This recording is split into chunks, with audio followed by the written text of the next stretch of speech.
on était tous les deux dans le festival. Et je me rappelle pas si je t'ai connu au festival ou au vidéographe, peut-être. Et que là, on s'est rendu compte Ah qu'on était oui, au mais il y festival. avait un petit réseau qui a commencé pour moi au Café Méliès, et puis voilà, au cinéma parallèle, et puis c'est arrivé au vidéographe, Oui, ou peut-être qu'on s'est même et, connu et dans au d'autres... Café Méliès. voilà, Oh, j'ai raconté ça, que le Café Méliès était vraiment mon quartier, mon premier Non, quartier mais en général. 39, il y a la Deuxième C'est Guerre je mondiale crois que c'est qui l'endroit où éclate j'ai débarqué. et la Belgique est occupée par les Allemands aussi.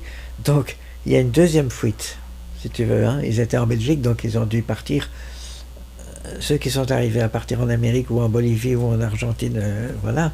Mais mes parents n'ont pas réussi. Ils ont dû traverser la France et arriver en Suisse, puisque moi je suis né en Suisse. Hein.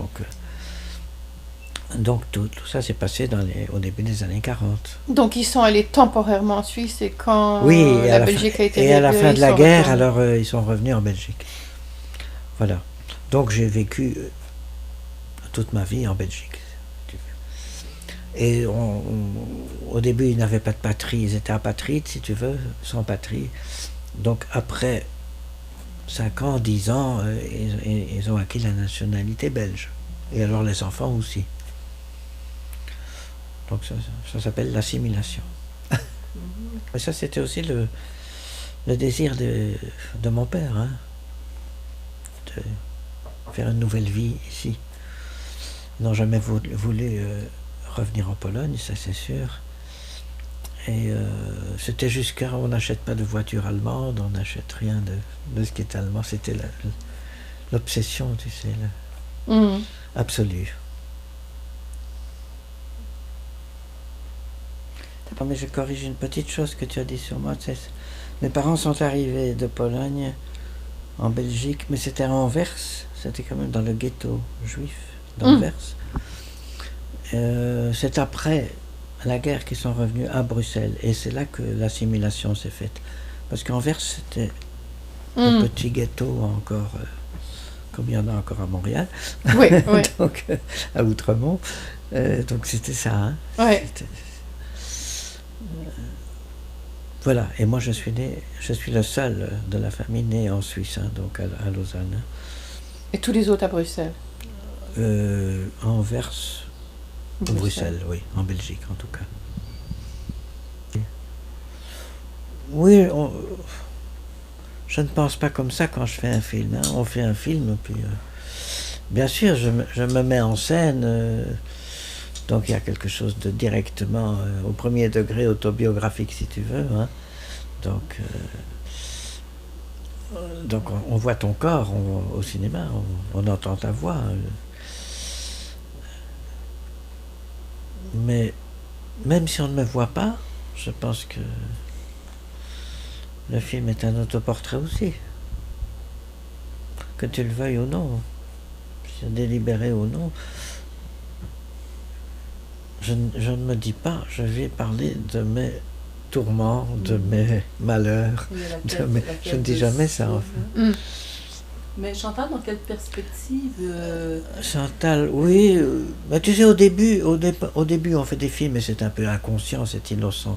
Évidemment, quand tu commences à faire 10 films, 15 films, tu deviens un peu conscient de ce que tu fais, et aussi les autres t'ont dit, t'ont mis des étiquettes, et tu es un peu emprisonné dans une image, dans le cinéma que tu fais, hein, que ce soit Godard ou Antonioni ou Ingmar Bergman, c'est la même chose. Hein.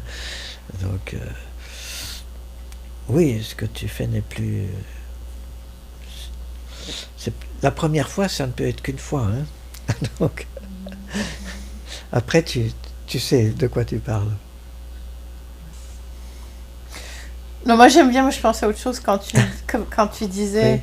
je pense pas à ça quand je fais mes films, moi j'aime bien une citation de Picasso qui disait, je mets dans mes œuvres toutes les choses que j'aime, qu'elles se démerdent entre elles. Oui, oui, Mais toi on sent ça dans tes films, parce que comme oui. c'est plein de scènes, en fait tu tisses ensemble plein de scènes qui sont plein de côté de ta vie, des gens que tu connais, des lieux, des trucs, et tu tisses tout ça ensemble bon, par un fil conducteur, mais Ouais. des fois qui n'est pas vraiment un fil. Non, il n'y a pas une narration classique, c'est Ouais. sûr. J'ai pas de discours, vraiment. C'est-à-dire de discours préétabli, si tu veux. Hein.